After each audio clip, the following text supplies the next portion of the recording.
On a humid summer night in the quiet town of Brookdale, 27-year-old Samantha Price sat alone in her dimly lit apartment, her laptop glowing on the small kitchen table. For weeks, she had been carrying a storm inside her chest. Fear, anger, betrayal. The man she once thought was the love of her life, Derrick Coleman, had turned out to be a stranger wearing a mask. Derrick was charming to outsiders, a tall, athletic man with an easy smile and an even easier laugh. He knew how to win people over. But Samantha knew the truth now. She had uncovered things he desperately wanted hidden.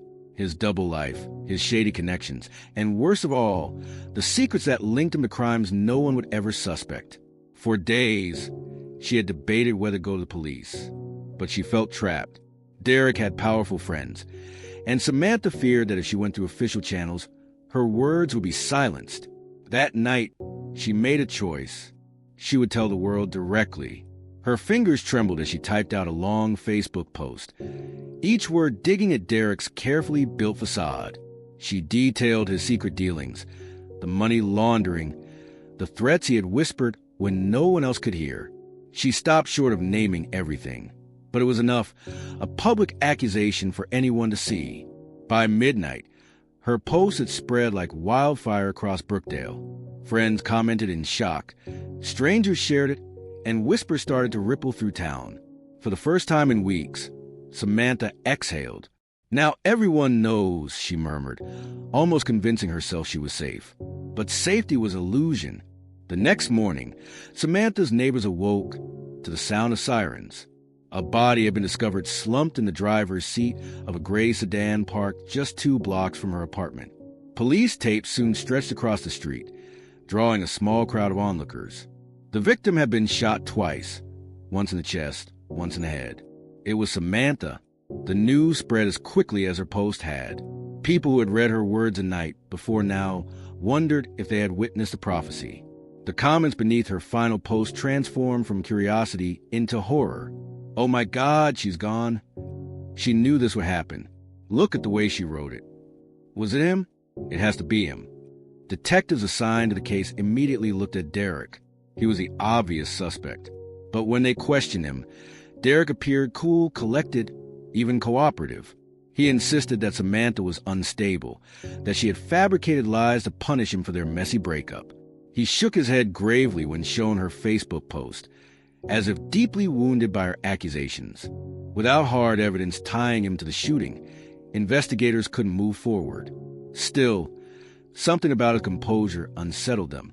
It was as though Derrick had been expecting this line of questioning, as though he had already rehearsed his innocence. Behind closed doors, Samantha's closest friends were furious. They knew she wasn't lying. They had seen the fear in her eyes when she confided in them weeks earlier. She told them she discovered documents on Derrick's laptop. Strange financial records, names of people who seemed dangerous. She had even whispered that Derrick had bragged about being untouchable. Now Samantha was dead, and Derrick walked free. The community divided, half believing Derrick was a grieving ex-boyfriend being smeared by a tragic coincidence, and half convinced he was a cold-blooded killer who had silenced a woman who dared to speak against him. The police pressed on, combing through Samantha's apartment, her phone, her computer. That's when they found something chilling, a private folder on her laptop labeled, "If anything happens to me." Inside were screenshots, emails, and recordings. A digital trail. Samantha had been building her own case against Derrick. Piece by piece, she had been ready to expose everything. But one recording in particular stood out. In it, Derrick's voice was unmistakable. "You think a Facebook post will save you? You don't understand who you're messing with. People disappear for less." The discovery shifted the investigation. Now, Derrick wasn't just a suspect. He was a centerpiece. But catching him wouldn't be easy. The people he was tied to were powerful, and evidence had a way of vanishing when it got too close to him. Detectives realized Samantha's murder wasn't just about silencing a girlfriend. It was about protecting a network much larger than anyone imagined. Meanwhile, Samantha's family was left shattered. Her mother, Grace, clutched her daughter's final Facebook post like a lifeline, reading it over and over. She was brave, she said through tears. She wanted the truth out, no matter what it cost her. Friends turned her death into a rallying cry. Hashtags trended, candlelight vigils were held, and people demanded justice. Yet as weeks passed, Derrick continued to live freely, smiling in public, even posting cryptic quotes online that seemed almost like taunts. Just when investigators believed they had enough to bring Derrick in for questioning again, something shocking happened. The evidence Samantha left behind, her carefully saved folder, vanished from police custody. No break-in, no forced entry. Just gone. And the last officer documented as having access to it, he was someone no one expected. The Brookdale Police Department was in chaos. The folder Samantha Price had created, her insurance policy against Derrick Coleman, was gone. Detectives swore it had been logged into evidence, backed up on their system, and secured in a restricted cabinet. Yet, 3 days later, it simply vanished. No forced entry. No sign of tampering. Just gone. The last officer listed in the chain of custody was Sergeant Howard Green, a respected veteran with 20 years on the force. Green had a spotless record, a reputation as someone who played by the book, which is why his colleagues were stunned when Internal Affairs quietly pulled him in for questioning. Green didn't flinch. He admitted he had accessed the folder, but claimed it was only routine procedure. "I didn't take anything," he insisted. "I logged it. I checked it. That's all." But there was something in his voice, hesitation, a tightness around the edges, that told investigators more than his words ever could. Meanwhile, Derrick Coleman walked the streets of Brookdale like a free man. He had become a ghost online, deleting his social media accounts and erasing traces of himself. Yet he showed up at upscale bars and restaurants, flashing a smile, shaking hands, pretending Samantha's death hadn't tainted his image. To her grieving mother, Grace, it felt like mockery. She begged police to arrest him, but without the folder, the case was suddenly weaker. Circumstantial evidence and whispers wouldn't be enough to bring down a man with connections. Still, detectives weren't ready to give up. They reached out to Samantha's closest friend, Leah Morris, who revealed something no one had known. Samantha had only saved her evidence on her laptop.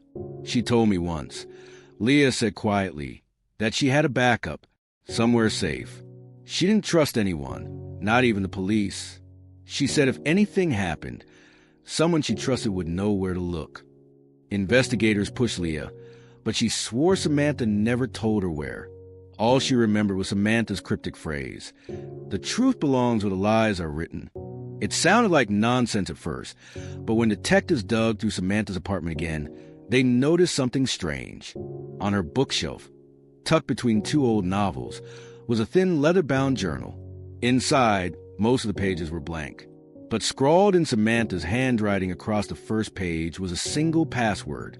When detectives entered it into Samantha's cloud account, a hidden drive opened. There it was, the entire folder. Emails, recordings, screenshots. The missing evidence reborn.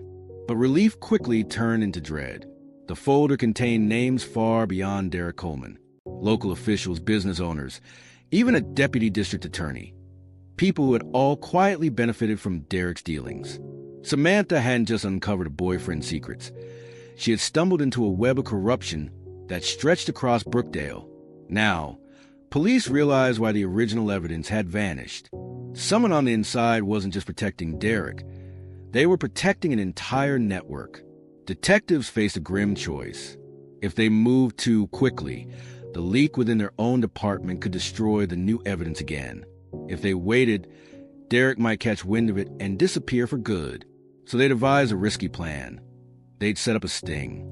On a rainy Thursday night, Derrick was invited to what he believed was a private meeting with one of his associates. Instead, he walked into a warehouse filled with undercover officers. For the first time, the mask slipped. Derrick's charm evaporated as he was placed in handcuffs, his voice sharp and venomous. "You think this ends with me," he hissed. "You have no idea who you're really after." The arrest sent shockwaves through Brookdale. People cheered, believing justice for Samantha had finally come. Grace Price wept in relief. "She can rest now," she whispered. But the victory was short-lived. During Derrick's arraignment, the defense blindsided prosecutors. They presented an affidavit claiming Derrick had been with Sergeant Green the night of the murder. Green himself appeared in court, his face pale but resolute, swearing under oath that Derrick was with him at a bar when Samantha was killed. The courtroom erupted. The man who was supposed to uphold the law had just provided Derrick with an alibi. Prosecutors scrambled to discredit him, but Green's testimony planted doubt. Suddenly, Derrick's case wasn't so clear. And worse, whispers began to spread. If Green was in this deep, how many others in law enforcement were protecting Derrick? For Grace, it was unbearable. Her daughter's killer was twisting the system, just as Samantha had predicted. But then, one late night, Grace received a package on her doorstep. Inside was a flash drive with no return address. When she plugged it into her computer, her hands shook. The drive contained video footage, grainy, shot from a distance, but unmistakable. It showed Derrick's car near Samantha's apartment the night she was murdered. And in the driver's seat, just before the camera cut off, was Derrick himself. The timestamp was precise. Green's alibi was a lie. Grace knew this was a missing piece, but she also knew the danger. Whoever had delivered this footage had taken a risk, and they wanted her to decide what came next. She sat at her kitchen table, the glow of the video frozen on her screen. Derrick's face stared back at her, smug, unknowing. Her heart pounded. She had two choices: turn the footage over to the same police department that had already lost evidence, or release it to the public, just as Samantha had done. Either way, the truth would cost someone dearly. As Grace debated her choice, her phone buzzed with a message from an unknown number. "We know what you have. If you release it, you'll end up just like her." The screen went dark, and once again, the cycle of fear began. The end.